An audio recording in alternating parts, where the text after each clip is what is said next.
Only touch greatness. What up, though? What up, though, world? You know who it is. And if you don't, stop acting like you don't know. It's Capo Cashis, a.k.a. Cashis, man. You remember me, man. Shady Capo. Bogus brand. That's how we doing it right now for the 2023. And I'm coming up next on this episode of I Only Touch Greats. Stay tuned. Let's get it. The Country Hound album you had, that was pretty much produced by M, wasn't it?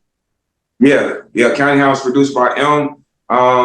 My boy Rick Nadi and them, and Basics and Keno and Ron Browse did something on there, but the majority of it, was him. Like he really locked in with it, you know.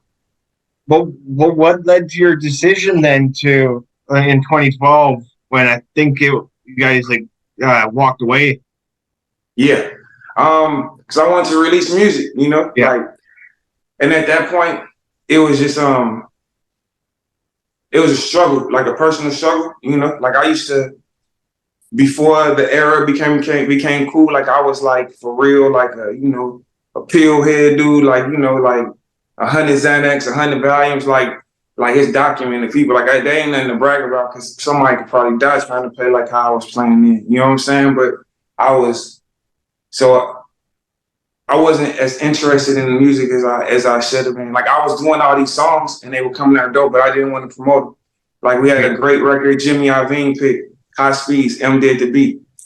It would have been, they had it all set up to go to movies, go do all this, but I wasn't in the right place mentally. So you stayed on as a writer though.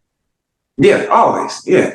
I didn't think I wanted to do like actual recordings, you know what I mean, for a while. So it didn't make any sense for me to stay like just dropping projects, you know? Right.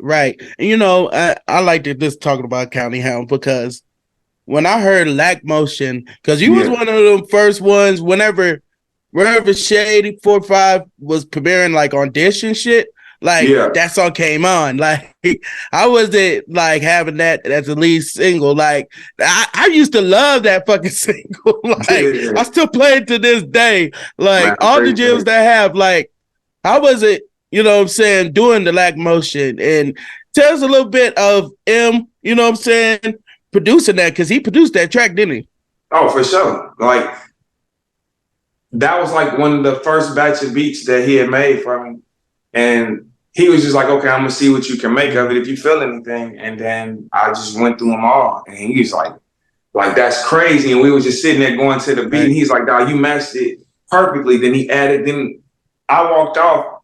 And then when I came back, it was like different things added to it. Like that's one thing about him. You'll do a record and you'll keep coming back and that record is like 100 times better. So I can't even remember what it sounded like originally. I just remember how dope it sounded at the end. You know what I mean? Right. Like, and he was just in his vibe of making a West Coast beat. And, he did it. He did the damn thing on that shit. That shit was hard. I still get love performing that song today. You know what I mean? That's a good record. Right. That's one of the records that I can always say, like, especially like that. I feel like that's a Shade 45 classic. You know what I'm saying? Because at the end of the day, that's whenever, CD Burn Cities was out. Everybody was like, yo, we need to find this, because especially Cashis, the fucking the County Hound. Like, I wanted that EP so fucking bad. I couldn't find it. And I used to be pissed. So whenever I'd be like, man, shit, let me see if I could get that Cashis, because remind you, man, it was around that time, you know what I'm saying? Obi Trice was still buzzing, you know what I mean? Stack Crow, we're still worrying about like what the hell was going on with Stack Crow. Like we were still we were so amped to find out. And then when we found out you was coming on, like we was like, yo,